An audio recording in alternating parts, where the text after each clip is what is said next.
गुरुर्ब्रह्मा गुरुर्विष्णु गुरुर्देवो महेश्वरा गुरुर्साक्षात् परब्रह्म तस्मै श्री गुरुवे नमः। तस्मै श्री गुरुवे नमः। तस्मै श्री गुरुवे नमः। तस्मै श्री गुरुवे नमः। तस्मै श्री गुरुवे नमः। वसुदेवसुतं देवं कंसचारूढिमर्दनम्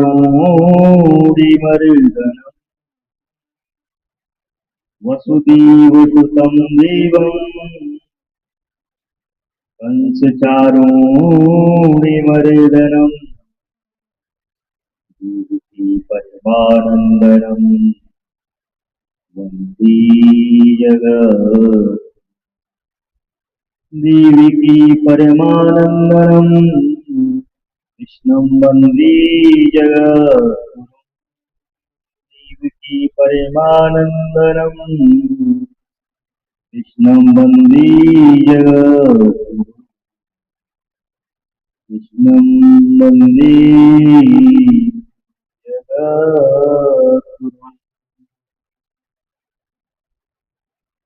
कृष्णं वन्दे जगद्गुरुं।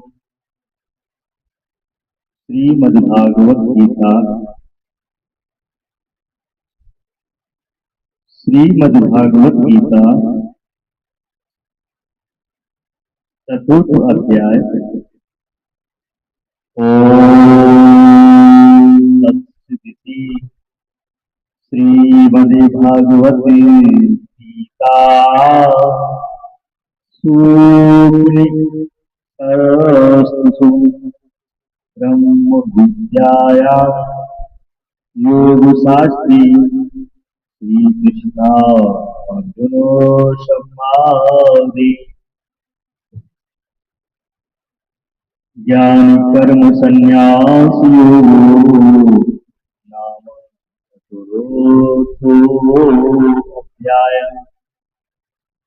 नाम चतुर्थो अध्याय। श्री भगवत गीता चतुर्थ अध्याय ज्ञान कर्म संन्यास और योग। कर्मों में ज्ञान का योग, इसका विषय है कर्मों में ज्ञान का योग। भगवान श्री कृष्ण अर्जुन से कह रहे हैं, ये अर्जुन कर्मों में ज्ञान का योग कैसे होता है।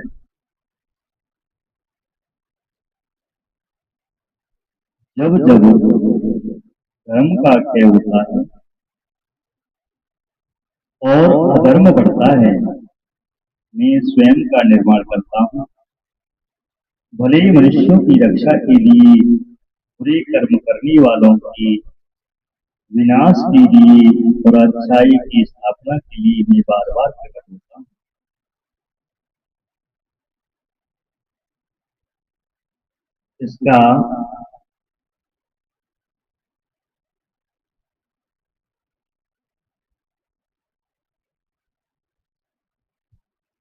इसका अभिप्राय है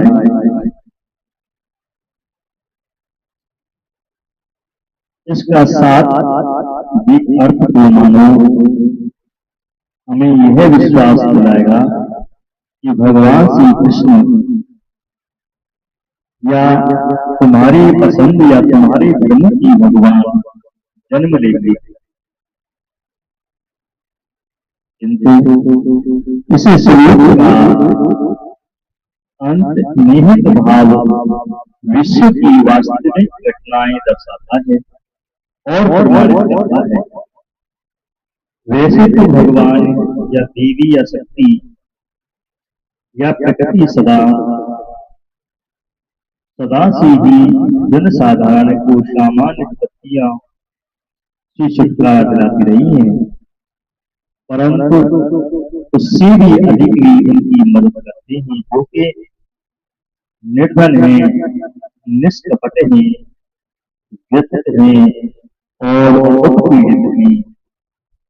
भगवान की कुछ ऐसी ही कृपाएं देखो, 150-200 वर्ष पहले केवल राजाओं के पास सोफा सेट थी, परंतु उनके पास आइसक्रीम, रेफ्रिजरेटर, साइकिल, कार एवं एयर कंडीशन नहीं थी। आज एक श्रमिक, एक मजदूर, एक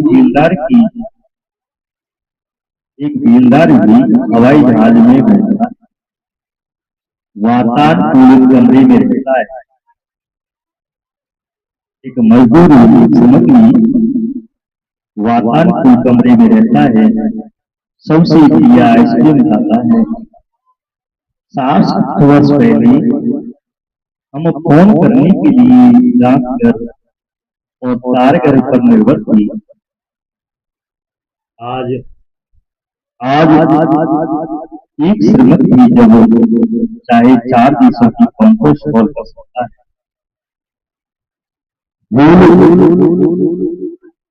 धूल भरी रेतीली फर्श वाले सिनेमाघरों की जगह आज अपने घर में ही कितनी भी फिल्में सीढ़ी पर देखी जा सकती हैं। बीते समय की व्यथित स्त्रियों की दुर्दशा देखो, बीते समय की व्यथित स्त्रियों की दुर्दशा देखो।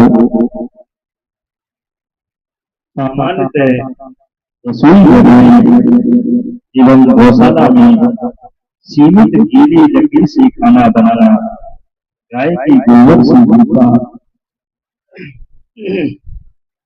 फर्श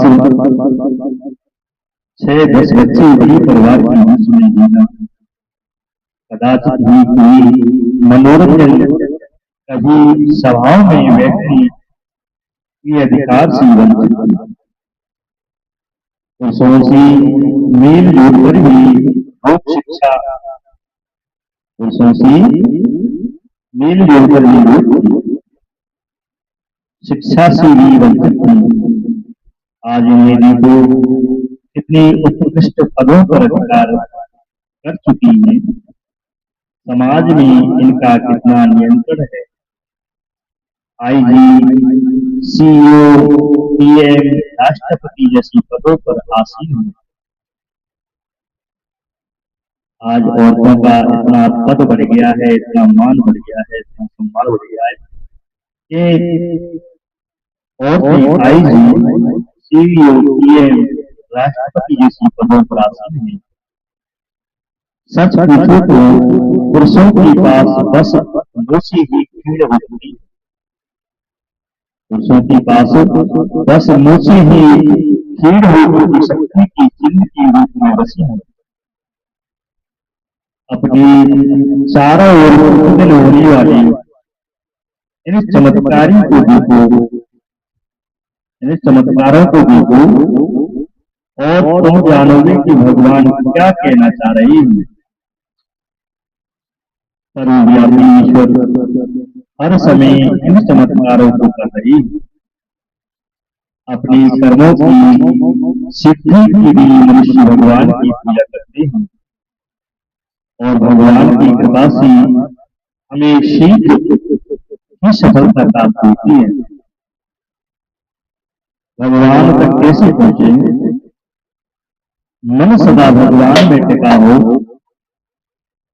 मन सदा भगवान में टिका हो, बुद्धि भगवान पर आश्रित हो। इस संयम के जीवन से प्राप्त हुई ज्ञान से तुम भगवान तक पहुंच जाते हो। जब हम भगवान की भिन्न भिन्न रूपों में पूजा करते हैं और हमारी सभी कामनाएं पूरी हो जाती हैं, अतः हमें कर्म फल मिलेगा या नहीं के बारे में सोच करके विचलित होने की आवश्यकता नहीं है। जिसकी सभी कार्य सांसारिक कामनाओं और विकारों से मुक्त हो, जिसकी सारी कर्म ब्रह्म ज्ञान की अग्नि में भस्म हो गई हो, ऐसे उसको ब्रह्म विद्यमान ऐसे पुरुष को बुद्धिमान लोग ज्ञानी कहते हैं। जिसने कर्म की मोह का त्याग कर दिया है,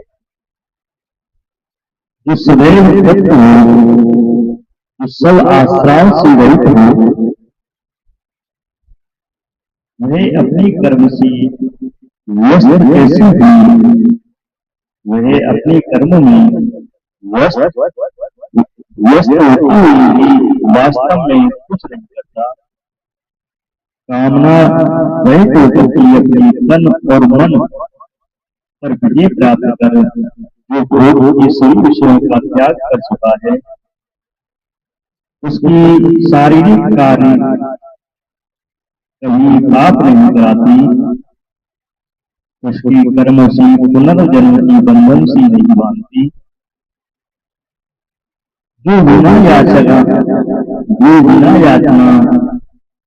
जो भी मिला उसी में संतुष्ट हो, द्वंद्वों से परी हो, ईर्ष्या रहित हो, हार और जीत में एक समान हो, यदि कर्म करे तो भी कर्म की बंधन में नहीं बनता। जो आसक्ति से मुक्त है, जिसका मन दृढ़ता से ज्ञान ब्रह्म ज्ञान में स्थापित है, जो केवल परिहित है, परिहित के लिए कर्म करता है, उसके कर्म विलीन हो जाते हैं। कर्म योगी की अनिवार्य गुण सांसारिक विचार और कामनाएं नहीं होती है। जो शरीर से आसक्त है, वह इस दिखने वाले संसार को सत्य मानता है। कर्म फलों से अनासक्त, सदैव संतुष्ट, संसार पर कोई निर्भरता नहीं, मन और शरीर उसके वश में, भोग की विषयों का त्यागी, मन पूर्णतया ब्रह्म ज्ञान में स्थित, सभी कर्म केवल त्याग के रूप में अर्थात परिहित के लिए। ज्ञान की अग्नि सभी कर्मों को भस्म कर देती है।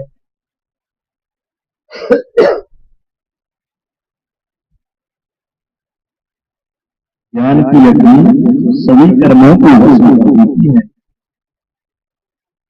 ज्ञान यज्ञ भौतिक यज्ञ, ज्ञान यज्ञ भौतिक यज्ञ से श्रेष्ठ है। वो ज्ञान अपनी अग्नि में तपा करके कर्म को शुद्ध बनाता है। अतः सभी कर्म ज्ञान से ज्ञान में ही अपनी पराकाष्ठा तक पहुंचते हैं। अभिप्राय, यज्ञ निर्धनों की सेवा, देश की सेवा, पशुओं की सेवा इत्यादि सभी कर्मकांडों का एक ही लक्ष्य है। अपने स्वार्थ से बाहर निकल करके मन को शुद्ध करके कर्म बंधनों और पुरातनों से मुक्ति पाना, निष्ठा और निस्वार्थ भाव से की गई कर्म मन को स्वस्थ बना करके उसे परम ब्रह्म में ज्ञान पाने की अगले स्तर के लिए तैयार करते हैं। कर्म कांडों को ही अपना अंतिम लक्ष्य मानना अज्ञानता है। आजकल देखा जाए आजकल देखा जाए तो लोग विभिन्न प्रकार की आकर्षण यंत्रों की दान पर थके जाते हैं, जिन कामनाओं की यज्ञ की जाती है वो पूरी हो जाती है, परंतु अगला कर्म नहीं पता भी नहीं है ये क्या। या तो अव्यवहारिक है या अनुपयुक्त है। उसमें जैसे विवाह, उपनयन, साथ शांति समारोह अपना खुली नियोजन करके जीवन तामसिक बन गई। अपनी अज्ञानता या 33 चौथे अध्याय की 33वीं श्लोक में जैसे श्लोकों पर मनन की अभाव में इस श्लोकों की सत्य तत्व को अस्वीकार कर देती है। इनका अभ्यास करना तो दूर हो जाता है। स्पष्ट रूप से कहता है कि ज्ञान यज्ञ सभी तरह की यज्ञों से श्रेष्ठ है। जब तुम ज्ञान से प्रकाशित आत्मा अर्थात ज्ञानी पुरुषों और गुरुओं की विनयपूर्वक सेवा कर, दंडवत प्रणाम कर और उनकी सीखने की मनोभाव से प्रसन्न हंसते हो, तब वे तुम्हें परम ज्ञान का उपदेश देते। प्रतीत होता है मानो सारी नम्रतानी दलाई लामा के चरणों में शरण ली। प्रतीत होता है मानो सारी नम्रतानी दलाई लामा के चरणों में शरण ली और हमारे लिए कुछ दोष नहीं बचा है। सामान्यतः हमारी प्रवृत्ति गर्व, घमंड और अकड़पन की है।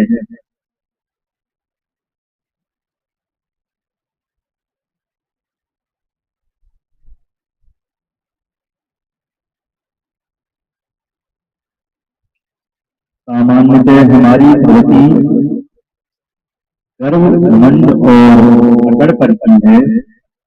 हमारी सुनने की शक्ति हमारी अहम से अवरुद्ध हो गई है। उस महान भाव तो सर्वदा चिड़चिड़ी स्वभाव की भी बनी रहती है। हमारी नम्रता प्राय एक मुख्यता ही है।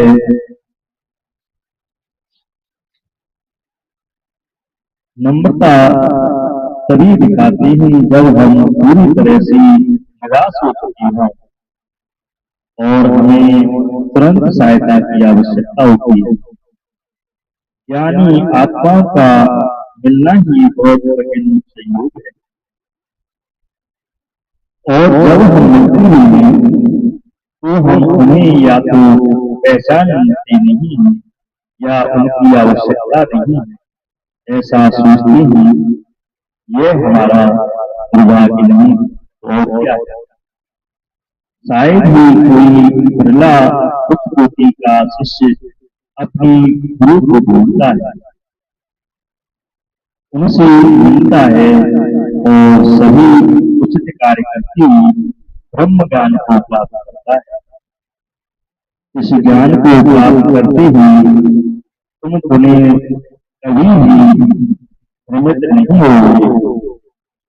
इस ज्ञान से तुम सारी सृष्टि को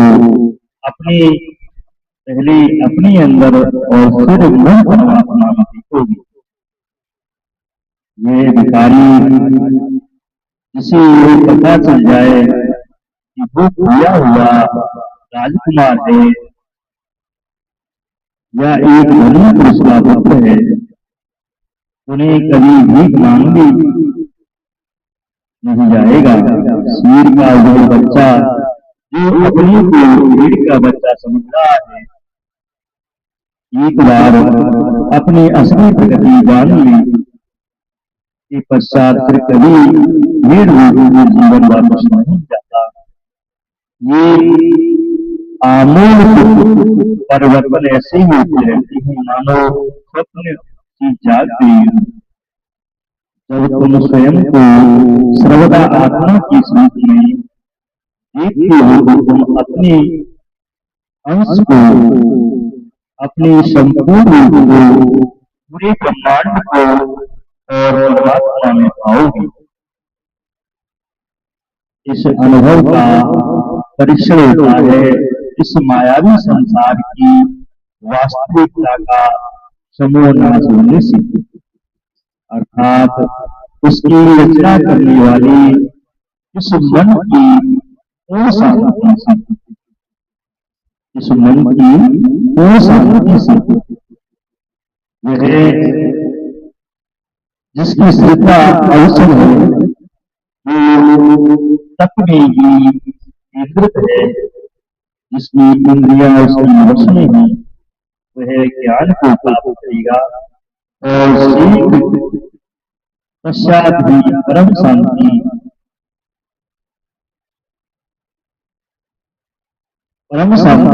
भक्ति श्रद्धा भविष्य के प्रति संशयों को मिटा देती है।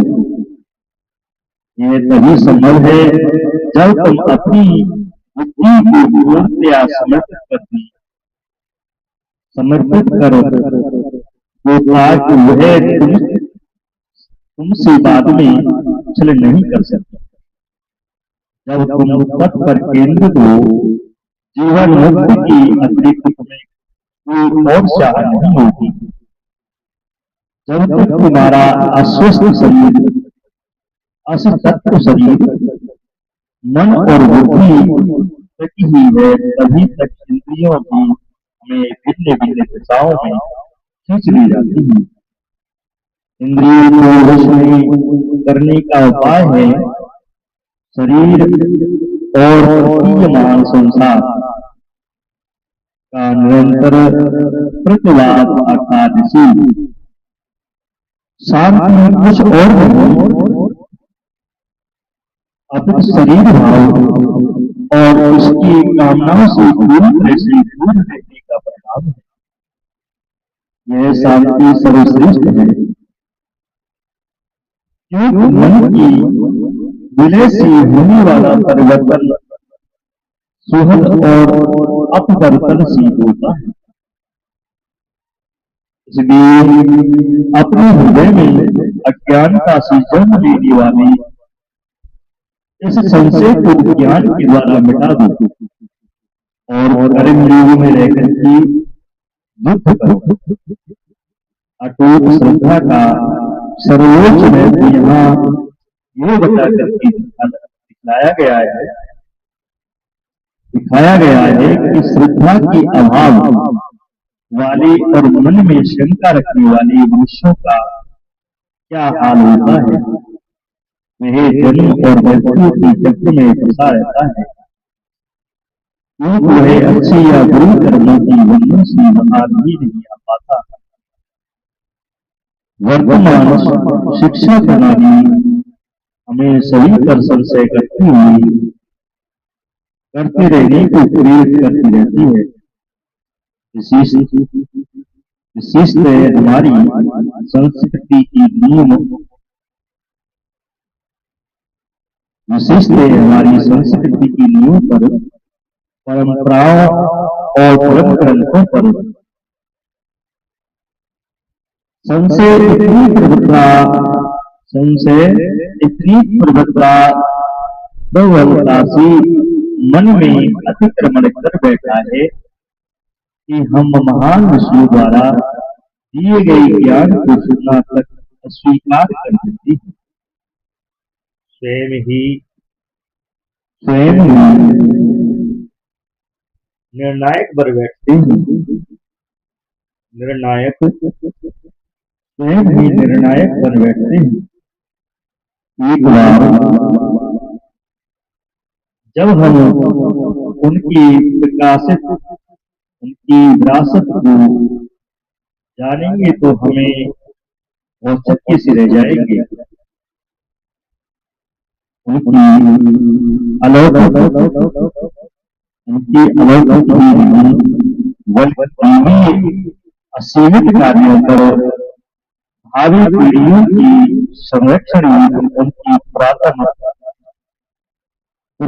संदेश, उनका प्रस्तुतिकरण और उनकी आज के युग में भी प्रसार कितना हमारी अमूल्य गुण है। इस युग में कुछ ही भाग्यवान हैं जिन पर दी हुई सरस्वती पसंद भी है।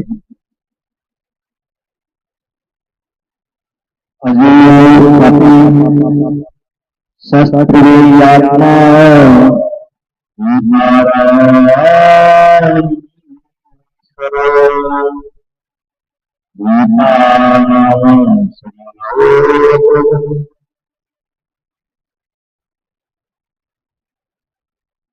प्रकृति स्वाधिष्ठाय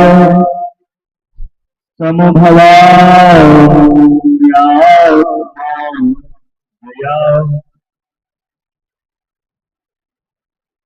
में अजन्मा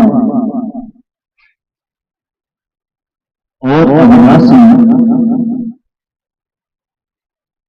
स्वरूप तथा संपूर्ण प्राणियों का ईश्वर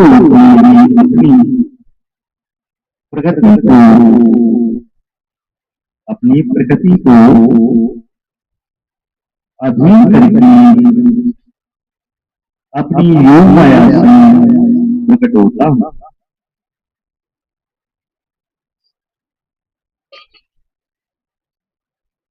यह जटास्वरूप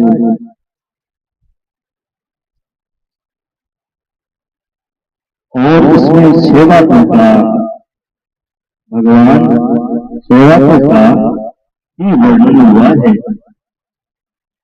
आज अव्यय और ईश्वर ये तीन बातें हैं। भगवान की भी प्रगति और योग माया ये पूरा भगवान की शक्ति की और एक बात भगवान की प्रकट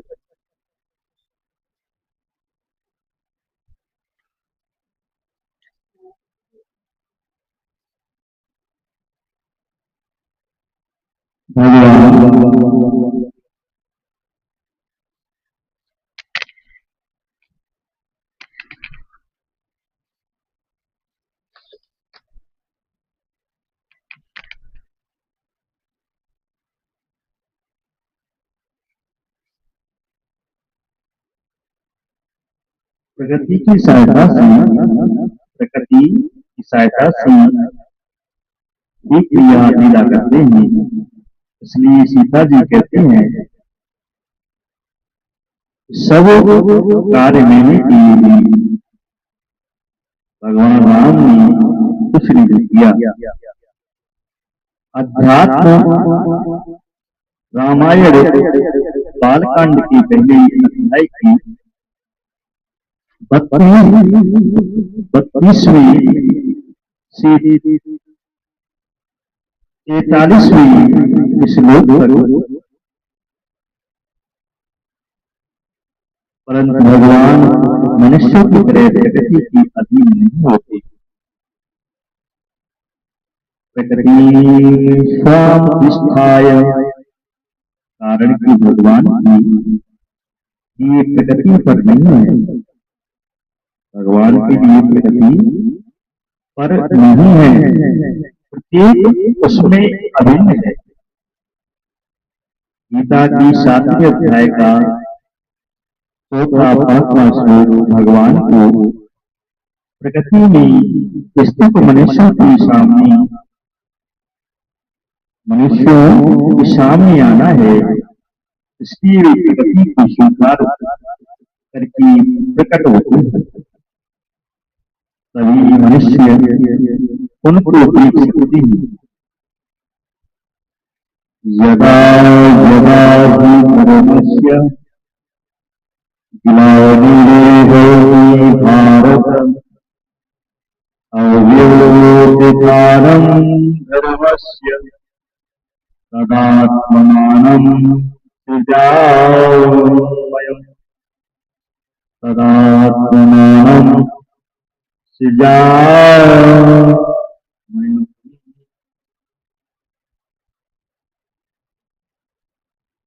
हे भरतवंशी,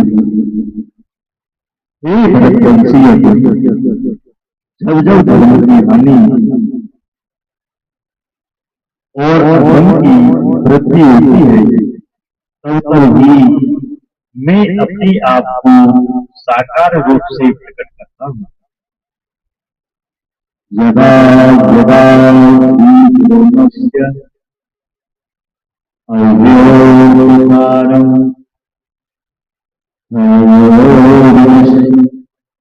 धर्म की हानि और अधर्म की वृद्धि का स्वरूप, अधर्म की वृद्धि का स्वरूप है भगवत प्रेमी परमात्मा, भगवत प्रेमी धर्मात्मा सदाचारी निरपराध और निर्मल मनुष्यों पर नास्तिक पापी दुराचारी और बलवान मनुष्यों का अत्याचार बढ़ाता तथा लोगों से सद्गुण सदाचारी आध्यात्मिक अत्यधिक कमी और दुर्लभ दुराचारों की अत्यधिक वृद्धि हो जाना। यदा यदा पदों का तात्पर्य है कि जब आवश्यकता पड़ती है तब तब भगवान अवतार करती है। एक युग में भी जितनी बार आवश्यकता हो और अवसर प्राप्त हो जाए उतनी बार अवतार हो सकती है।